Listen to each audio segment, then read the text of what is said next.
It's true. And so if we're going to develop something, this is a good place to start. To think deliberately and with a purpose. To spend a little time each day before a blank sheet of paper with our goal perhaps written at the top, and come up with some fresh, new and exciting ideas. The next point on our checklist you might call the law of laws. That's what Emerson called it, is great old law of cause and effect. That our rewards in life will always be in exact proportion to our contribution, to our service. We all know this, really. We tell our children in Sunday school that as ye sow, so shall ye reap, but we forget that that's true.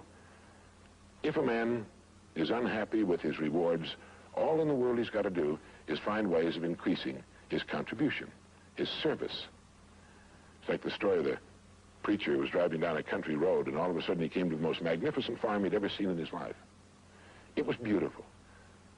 And so he saw the farmer approaching the road on his tractor, and so he hailed him, and he said, "My good man," he said, "God has certainly blessed you with a magnificent farm." And the farmer thought for a moment, and he said, "Yes, you're right, he certainly has. But you should have seen this place when he had it all to himself."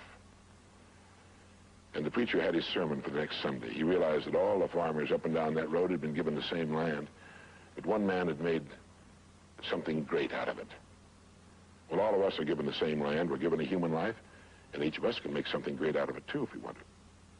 The next point might be simply the word truth.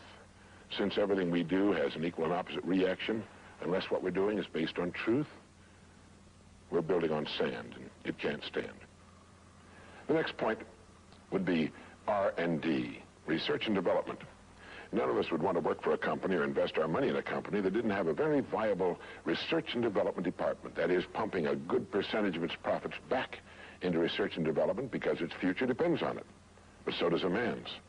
And you might ask yourself, how much of your own take-home pay have you spent during the past year for materials calculated to make you smarter this year than you were a year before? Calculated to make you a little better, a little bigger as a human being, to perhaps love a little more and hate a little less and do a little better job than you did a year ago. How much money are you pumping back into yourself and your future? It's worth thinking about. And finally, the strangest secret. At the beginning, I said, what makes a child grow up into the human being he becomes? Well, this is the reason for that. Of course, he's the confluence of a genetic pool that goes back for thousands and thousands of years. His environment has an influence on him, of course. But what makes him become the person he becomes is that he becomes what he thinks about most of the time.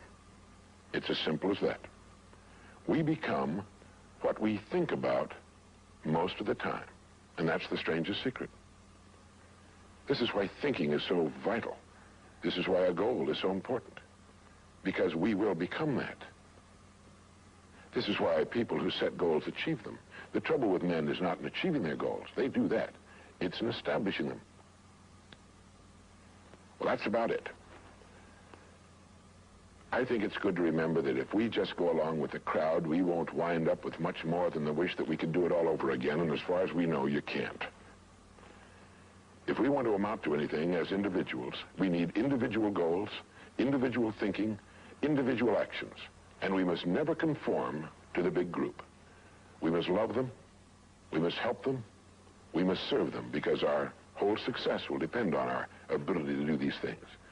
But never lose our own individuality and our identity by permitting ourselves to become submerged in what has historically proved itself to be little more than a suffocating sea of indirection and purposelessness. If we want to emulate someone, fine, but let's be choosy in whose steps we follow. It's the only life we've got. And remember to think. Imagination is everything, and we can become what we can imagine. If you find yourself getting depressed and down at the mouth, as we all get once in a while, you might want to remember this quotation by Dean Briggs. He said, "Do your work. Not just your work and no more, but a little more for the lavishing's sake. That little more which is worth all the rest.